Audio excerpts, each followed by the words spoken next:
Ustaz, ya, bolehkah Ustaz menerangkan tanggungjawab seorang anak pula pada ibu? Sekarang kita ambil posisi diri kita sebagai seorang anak pada ibu, dan juga tanggungjawab hak seorang suami pada isterinya.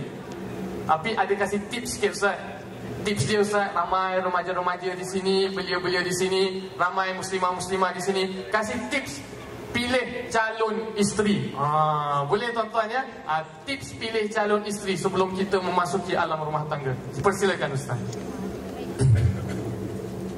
A'udzu billahi minasyaitonir rajim. Bismillahirrahmanirrahim.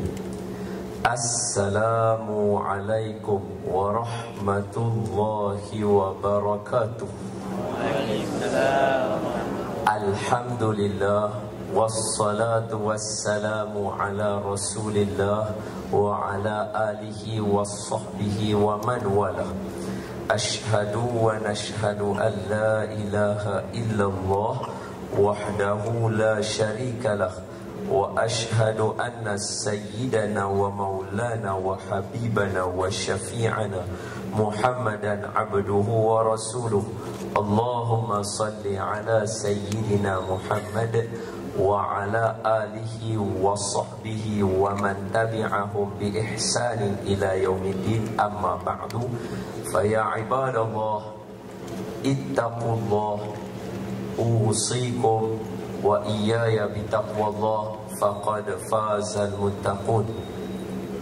Qala Allah subhanahu wa ta'ala fi kitabihil karim, a'udzu billahi minasy syaithanir rajim. Bismillahirrahmanirrahim. Ya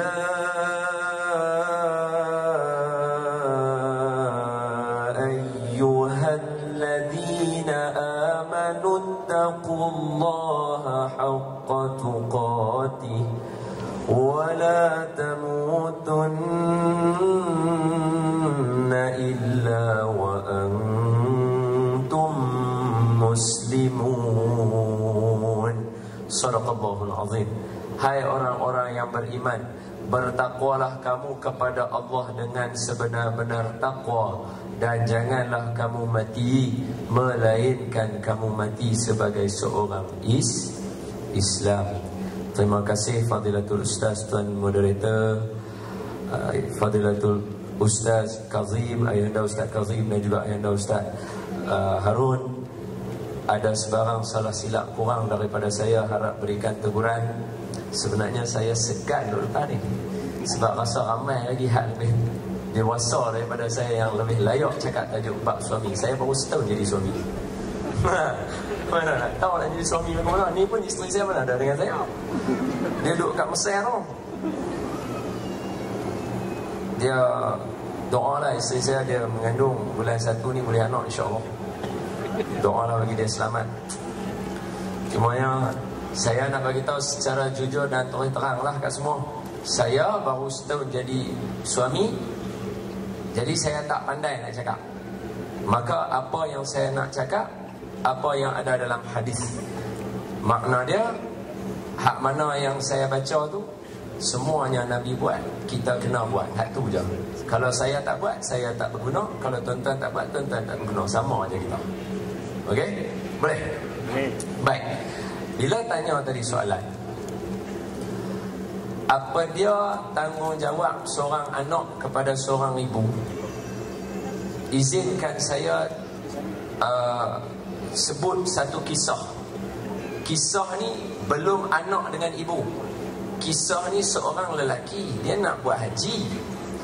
Bila dia pergi buat haji dekat Mekah tu, dia bawa lah duit banyak dengan dia. Duit yang dia bawa 1,000 dinar. 1,000 dinar kalau convert dengan duit Malaysia hari ni, 1 dinar 800 ringgit. Kalau 1,000 dinar makna dia bawa bersama dengan dia 800,000. Jadi lelaki ni dia bawa duit tu pergilah dekat Mekah 1,000 dinar. Masa di Mekah bila dia nak buat kerja haji, jadi kerja haji ni bukanlah lama, 5 hari 6 hari saja. Tak bolehlah bawa duit banyak-banyak. Duit tu kenalah simpan rumah kawan dia.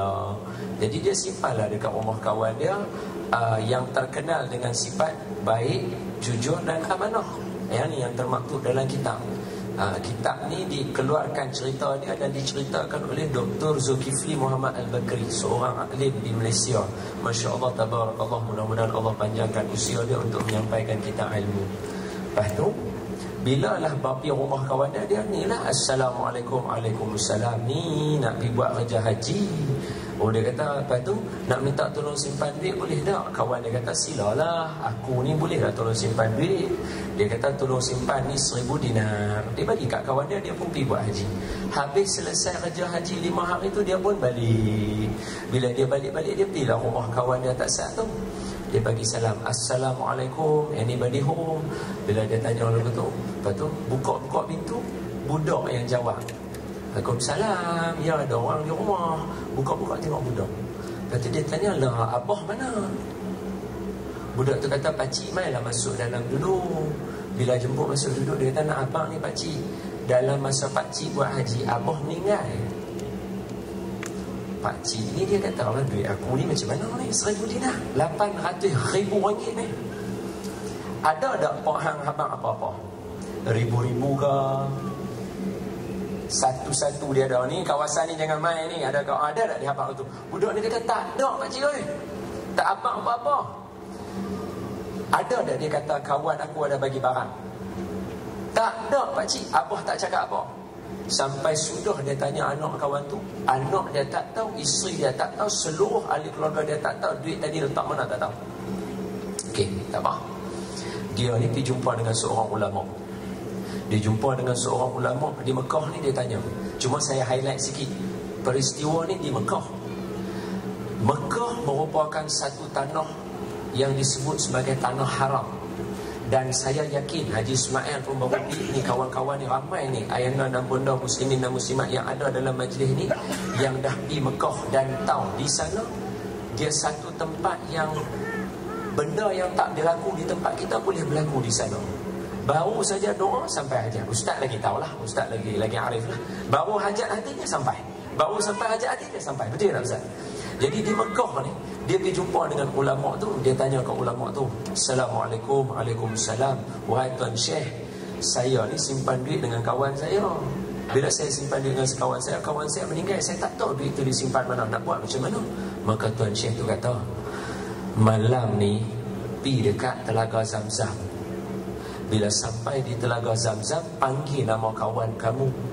Kalau kawan kamu daripada kalangan ahli syurga, maka dia akan menyahut panggilan kamu. Malam tu dia pergi. Dia panggil nama kawan dia 3 kali dekat Telaga Zamzam. 3 kali kawan dia tak menyahut panggilannya. Bila 3 kali kawan dia tak menyahut, esok tu dia pergi jumpa ulama tu. Dia kata, wahai Tuan Syekh suruh saya panggil nama kawan saya. Kawan saya tak menyahut pun panggilan saya. Tuan Syekh ni kata apa? Inna lillahi wa inna ilaihi raji'un. Aku takut dia terdiri daripada kalangan orang ahli neraka. Lepas tu dia kata, macam mana dengan keadaan duit saya? Tuan Syekh tu kata, ada satu lagi tempat, nama dia Telaga Barhut. Telaga Barhut ini berada di Yaman. Pergi di Telaga Barhut, panggil nama kawan kamu. Kalau dia daripada kalangan ahli neraka, dia akan menyahut panggilan kamu. Kawan ni pun naik kuda, pacu kuda, dia pergi kutuk. Dia pergi sampai di Yaman, dia pergi dekat Telaga Barhut. Ini Dr. Zulkifli cerita. Bila sampai di Telaga Barhut, dia panggil nama kawan dia. Dia panggil kawan dia punya nama bukan 3 kali, sekali je. Dia panggil kawan dia menyahut panggilan dia. Ya, dia terkejut. Makna dia kawan dia daripada kalangan ahli neraka. Mula soalan pertama dia tanya, oi Mat, duit aku orang letak mana? Alah, tujuan dia pergi itulah, dia nak tanya duit. Bukan kira kawan tu neraka ke tak. Ada kawan tu dah selamat, dah duduk dalam neraka lah, buat macam mana? Hak dia tu duit dia. Bila dia tanya-tanya macam tu, kawan dia kata, hang jangan takut, duit hang aku simpan dengan elok. Hang pilah rumah aku, hang tengok di sekian-sekian tempat, dekat bawah satu pokok aku tanam duit hang di situ. Isteri aku tak tahu, anak aku tak tahu, siapa pun tak tahu. Sebab apa? Duit yang banyak ini boleh menggelapkan mata. Siapa-siapa aja boleh buat lari duit hang ni. Jadi aku tak percaya dengan orang lain. Aku tanam duit tu, aku yang jaga duit tu untuk hang elok-elok. Maka timbul persoalan pada kawan dia. Dia amanah, dia jujur, dia baik. Tapi apa sebab dia masuk neraka? Sedangkan duit tadi dia boleh buat lari. Maka tanya kawan dia kepada hak kawan untuk masuk neraka ni. Dia kata apa?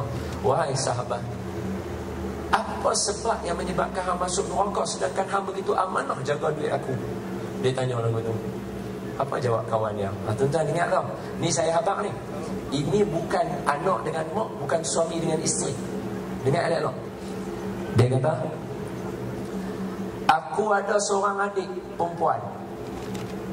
Adik perempuan aku miskin. Adik perempuan aku susah. Adik perempuan aku hidup dalam keperitan. Aku, dia kaya, dia baik. Aku tak pernah tanya khabar dia, tak pernah ambil tahu dan tolong dia. Dan yang ketiga yang paling saya terkejut sekali bila saya baca kitab tu dan saya dengar Dr. Zul sendiri cerita, saya terkejut dengar apa dia. Yang ketiga, tadi yang pertama, aku tak pernah ambil tahu, tak pernah tanya. Yang kedua, tak pernah tolong. Yang ketiga, aku tak pernah ada rasa belas kasihan pada adik aku. Makna dia, dengan sebab tiga ni aku ditarik masuk dalam neraka. Hak perasaan duduk dalam hujung hati tu. Perasaan yang duduk dalam hujung hati pun Allah akan korek balik ke akhirat esok. Dia akan tanya soalan tu. Itu abang dengan adik perempuan. Abang dengan adik perempuan dalam Quran yang sebut ni paling banyak hanyalah berkaitan dengan membahagikan harta pusaka. Tapi mak dengan isteri dalam Quran menyebutkan berkaitan dengan benda yang kita kena tunaikan pada mereka. Makna dia, kalau sekelumit hati kita, kita rasa, mak ni nyusahkan lah. Oh, esok jawab kan. Saya saya sungguh. Hak ni cerita sungguh bukan? Kalau kata saya cerita, ni Dr. Zulkifli cerita. Hak orang alim di Malaysia kan. Tu, saya baca hak ujung tu sebab apa? Tadi masa nak mai ni tadi saya baca cerita ni tadi masa nak mai tadi masa duduk lintas bawah ni saya duduk kat atas tu saya duduk tengok sian ada abang tadi seorang pakai snow cap dari warna kelabu, pakai baju warna kelabu, t-shirt dengan pendek tu, tengok berpeluh-peluh depa main jalan kaki. Saya duduk dalam kereta dengan Haji Ismail tadi masa duduk tengok tingkap, saya tanya kat Haji Ismail, boleh tak saya jalan dengan orang lain juga masuk? Haji Ismail kata, jangan Ustaz tak sampai. Orang kata begitu. Saya sebab kita rasa belah kesian Allah, orang main pula bukannya ada kipas kat kita yang duduk dalam kereta pula ada kipas. Jadi perasaan belah tu sebenarnya kita kena ada, belas kasihan tu kita kena ada. Maka daripada cerita tadi tu, saya ambil cerita tu, saya nak cerita pada tuan-tuan kata, mak kita, tanggungjawab pertama sekali yang kita kena buat adalah kita kena berkawan dengan dia. Hari ini kita selalu suruh mak bapak jadi kawan pada anak-anak. Tapi dalam Quran Allah kata apa? وَصَاحِبُهُمَا فِي الدُّنْيَا مَعْرُوفًا. Tak sah Ustaz tu baca. وَإِنْ جَاهَدَاكَ عَلَىٰ أَنْ تُشْرِكَ بِمَا لَيْسَ لَكَ بِهِ عِلْمٌ فَلَا تُطِعْهُمَا وَصَاحِبْهُمَا فِي الدُّنْيَا مَعْرُوفًا. Itu ayat dia, Sadaqallahul Aliyul Azim. Kalau mak kita suruh buat jahat, iaitu mensyirikkan Allah, buat jahat ni mensyirikkan Allah, jangan taat pada dia, tapi berkawanlah dengan dia dengan kawan yang baik. Kalau mak suruh buat jahat, dan saya yakin dalam negara Singapura ni, termasuklah negara Malaysia, mana ada mak bapak suruh nak buat jahat? Mustahil lah tuan-tuan. Mustahil lah. Saya yang anak duduk dalam perut pun duduk sembang jadi macam orang gila lah. Adik buat apa? Ni abah ni, halo. Orang tengok dia ni cakap apa? Telefon isteri, dia tak ada. Lah ni kan canggih ada iPad tu kan. Dia tak ada malam sehari gitu. Nak cerita lah kat dia apa jadi malam ni. FaceTime. Bila FaceTime tu, suruh dia ambil hak mikrofon. Ada dua, earphone ada dua. So satu hak dia, satu hak baby. So letak kat baby, Assalamualaikum, anak abadi buat apa ni? Lepas tu isteri kata, dia tenang. Jadi macam orang gila pula lah. Kalau hak duduk dalam perut pun kita jadi lagu tu. Hak kelok elok boleh duk belajar sekolah, skor 5A lah, 4A lah, apa semua. Takkan mak kita nak suruh kita buat jahat? Mustahil lah. Mak kita pun pergi sekolah lah. Betul tak? Maka kalaulah mak kita suruh buat jahat, dalam Quran kata pun kena buat kawan. Hak yang tak suruh buat jahat, kita kena kamcing dengan dia, kena kawan baik. Ambil tanya dia. Saya bila cerita ni saya rasa bersalah. Pasal apa? Saya, isteri saya tak ada kat Malaysia. Jadi saya dengan mak mentua saya tak apa nak. Biasa semak, malu sikit lah. Tak biasa kan, bila telefon tu rasa macam nak cepat-cepat letak lah. Segan. Kalau mak mentua main rumah tu jadi cik tak hati nak duduk pula dah. Rasa macam mana nak duduk, cerak mana yang sesuai. Dia tak biasa sebab isteri tak ada. Jadi bila saya bercerita ni, saya rasa kadang-kadang bersalah. Sebab hari tu adik saya menikah, minggu lepas, hari Sabtu, mak mentua saya dengan ayah mentua saya main. Saya dan pergi kat meja. Assalamualaikum. Dad, Mam, sihat tak? Sihat lah. Saat saya tengok orang lain, Sat, saya orang panggil apa? Penyambut tetamu. Pakai dengan tai lagu tu. Lepas suruh dia penyambut tamu. Duduk pergi sambut tamu. Dan singgah lagu tu kan. Lepas tu dah balik saya tak tahu. Dia rasa bersalah. Sebab apa? Mak bapak mentua pun kita kena jaga. Ya. Jadi saya nak sebut kata apa?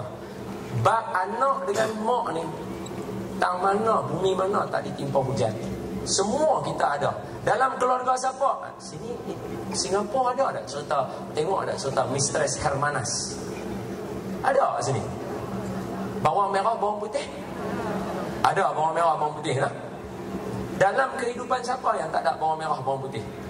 Dalam keluarga siapa yang tak ada makcik mulut celupang? Saya cakap boleh. In whose family don't have auntie celupang? Dalam keluarga siapa yang tak ada pakcik kusuk hati? Tak, saya tanya Tuhan terang. Pasal saya abang, dalam keluarga saya pun tak terlepas benda tu. Confirm mesti ada. Maknanya dalam stadium ni semua kita ni semua sama. Sebab tu Nabi, masuk yang kedua lah, tanggungjawab pada isteri. Sebab tu Nabi bila dia ajak kita, dia tak ajak macam mana cara nak hidup di zaman dia. Baginda Nabi kita sallallahu alaihi wasallam tak pernah ajak pun kita hidup macam mana hidup zaman Nabi. Tak. Nabi ajak kita hidup di sepanjang zaman. Semua hadis Nabi, semua Nabi bagi semuanya untuk hidup di sepanjang zaman. Okey, contoh saya jawab soalan nombor 3 tadi. Contohnya, contoh pilih calon isteri. Nabi letak dah. Kawinlah isteri kamu, tungkahul mar'ah li arba'. Kawin orang perempuan kerana 4. Pertama, li jamaliha, kerana cantik dia. Nabi habaq nak cantik lagu mana? Tak. Nabi bagi subjektif. Sebab apa? Sebab the beauty is on the eye of the beholder. Apa yang aku saya tak tahu betul. Apa yang ini aku tak tahu. Sebab beauty itu dia duduk kat mata kita. Ada orang dia tengok perempuan kulit warna putih kebu, dia kata lawa. Dia tanya orang lain, orang dia kata tak lawa, aku okey lah. Hak yang kawan kata tak okey ni pula, dia tengok jenis kulit lagu macam siapa? Hak ni sikit Beyonce. Sebut je lah, tak kenal pun. Kenal dia. Dia tengok hak lagu Beyonce tu, dia kata lawanya. Hak kawan yang seorang ni tak ada apa pun, kawan ni kulit gelap apa baik cari kulit. Sebab apa? Putih tu sepanjang zaman ada orang kata lawa, ada orang kata tak. Hak kulit gelap pun sepanjang zaman ada kata lawa, ada kata tak. Sebab tu Nabi kata kahwin orang perempuan kerana cantik. Yang penting dia cantik di mata kita. Kita tengok dia, kita syok. Mesti. Sebab tu dia tak boleh pukul isteri kat muka. Macam tu isteri tak boleh duk bagi lutut naik muka suami. Dia buat macam kawan tu bagi lutut kalau berdarah hidung kalau tak boleh. Takat terkejut dalam tidur tu, bila terkejut mimpi tu takat tendang jatuh kaki okey lagi. Dia mengelupuk kadang-kadang malam kan, mimpi kita tersentuh perut dia apa-apa, dia bagi sekali dia jatuh punya kaki. Hak tu tak apa pasal kena perut, hak muka jangan. Pasal apa? Cantik tu penting. Tapi tak, tengok kata Allah Ta'ala, semua empat-empat ada mata, semua empat-empat ada satu hidung, semua empat-empat ada mulut. Tapi ubah sikit jadi lagu muka Ustaz Harun, ubah sikit jadi lagu muka Ustaz Kazim, ubah sikit jadi lagu macam Tuan Moderator, ubah sikit jadi macam muka saya. Ubah tak mana pun tak tahu. Tapi yang penting ada rupa dia. Jadi Nabi bagi tahu kata, kahwin orang perempuan kerana cantik dia. Mesti kena. Tapi cantik pulang, serah masing-masing. Dia tak ada kata, hang apa nikah dengan orang apa nama rambut pendek, apa orang perempuan kena rambut panjang. Dah dia suka rambut pendek. Tak apa, saya dekat tu je lah boleh contoh. Lanjutkan budak-budak ramai. Nak bagi contoh advance tak boleh. Kalau saya kejip mata tu tuan faham lah. Lepas tu kahwin orang perempuan. Jadi saya titik di situ. Kahwin orang perempuan tadi ada 4. Kerana cantik, kerana keturunan. Nabi kata kerana keturunan. Walaupun dalam hadis Nabi kata kahwinlah dengan orang perempuan yang boleh bagi zuriat banyak, tapi Nabi tak menafikan untuk kahwin dengan orang perempuan yang zuriat sikit. Tak ada masalah. Pilih kat kita, terserah. Pilih. Kahwin mana-mana. Yang ketiga, kahwinlah dengan orang perempuan yang mana apa? Yang ada harta. Apa dia? Kerana harta dia. Kerana dia ada harta. Tapi Nabi tak kata yang banyak harta itulah bagus. Tak. Nabi kata ada harta. Makna dia kalau sesama contoh student nak kahwin, dia tak ada harta. Harta dia ada sikit. Dia ada contohnya pencil box aja ke. Dia ada apa beg sandang aja ke. Tak apa. Benda tu harta dia, kurang-kurang dia ada. Kahwin kalau kita selesa, sila. Dan yang keempat Nabi kata, kahwinlah dengan agama. Tapi yang ni pelik. Hak nombor 4, dia tak buat macam 3 ni. Dia bagi explanation. Nampak tak Nabi? Hak 3 ni ambil. Buatlah lagu mana pun. Siapa suka lah ikut masing-masing. Tak ada siapa salah. Tapi yang 4, taribat siadak. Ambillah yang agama, kamu akan senang. Agama Islam. Dia explain pula. Makna dia esok kalau tuan-tuan, maafkan saya lah, isteri saya mengandung, saya pesan dia, jangan lupa baca Quran. Saya baca kod jauh, hak dia anak dekat dengan dia. Saya pesan dia suruh baca surah Maryam. Tapi sebelum dia pergi Mesir nak pergi duduk seorang-seorang tu, dan sehingga sampai sekarang lah, setiap kali baca surah Maryam tu saya dengar baca dan berbetul bacaan lagi. Pasal apa? Ni nak bagi anak dengar. Kita nak baca, kita tak nak masuk, kena ada kunci, nak buka kereta. Gigi kunci semua mana sama. Kalau silap masuk gigi dia, tak buka kereta. Baca surah Maryam untuk anak nak jadi cerdik. Salah makhraj huruf dia, kunci dia tak betul, tak jadi. Dengar juga tuan-tuan. Pasal apa? Agama Nabi pesan tadi, kena cari yang ada agama. Dia senangkan kita. Semua kena ada agama. Anak kena ada agama, suami kena ada agama. Dan yang paling saya nak buat sekali, boleh tak sikit lagi? Boleh. Sekali tu ayah anda dua-dua tengok, mereka kata budak ni budak muda, bagi dia semangat cakap sorang-sorang. Kenal lah aku sorang-sorang. Orang cakap bila ada orang semua cakap, kau dia tak tahu. Ni tiup hilang lah idea ni. Ni bukan yang tu. Nak abang kata, dah bukan nak abang ni. Saya nak pesan, suami isteri, mak dengan ayah dengan anak, pokok paling utama sekali tanggungjawab antara semua tu. Sebab kalau nak baca tanggungjawab satu-satu, baik tuan-tuan buka buku Jabatan Agama tuan-tuan yang MUIS sedia tu, dah ada tanggungjawab dia senarai. Saya nak bagi yang penting, mak, ayah dengan anak, suami dengan isteri dan anak-anak. Yang paling penting adalah semayang berjemaah. Itulah tanggungjawab dan peranan yang paling besar. Tuan-tuan cuba bayang, baru bergaduh tak kira mak dengan anak bergaduh, ataupun mak ayah dengan anak bergaduh, ataupun suami isteri bergaduh. Gaduh-gaduh, lepas tu azan masuk. Cuba tengok gaduh-gaduh tu, suami apa? Yang stop kan, saya azan sana. Masuk waktu, dia pun azan. Agak-agak lepas dia bagi la ilaha illallah Allahumma rabbah hazidah, orang tak baca sampai habis, amin, isteri dia sambung. Tu dia orang masuk waktu buat baik pula dah. Dia gaduh. Takkan pula isteri kita bila dia dengar lagu tu terus taubat lah, dia mesti pergi ambil wudu. Hak kita pun pergi ambil wudu. Ambil wudu, dua-dua nak berdiri semayang. Takkan kot masa suami kita soft, kita berdiri, ataupun ayah kata, atau anak jadi imam untuk mak bapak kan, anak kata soft, lepas tu seorang komat Allahu Akbar, Allahu Akbar, contohnya suami komat. Takkan isteri nak kata tunjuk baik ya tu. Mesti tak ada lah, confirm. Sebab apa? Saya bagi contoh ni Ustaz. Sedangkan lidah lagi tergigit, ini kan pula suami isteri, buang yang keruh, ambil yang jernih, baru teguh peribadi. Saya pun kadang-kadang gaduh dengan isteri saya. Allah kadang-kadang benda yang dah memang maklum orang perempuan tak reti, hak kita reti. Hak mereka reti, kita tak reti. Contohnya tengok peta. Mereka duk pusing peta tu berapa kali. Dah lah kat tengah jalan, kita duk bawa kereta. Oh, masuk kanan. Kita dah corner lah. Kiri. Oh, masa tu menyirak lah darah kita. Ni ingat ni apa? Bumper car. Boleh tu buat tengok duk bawa tengah jalan. Ni kena U-turn jauh kalau Putrajaya. Bak lah betul saya tu.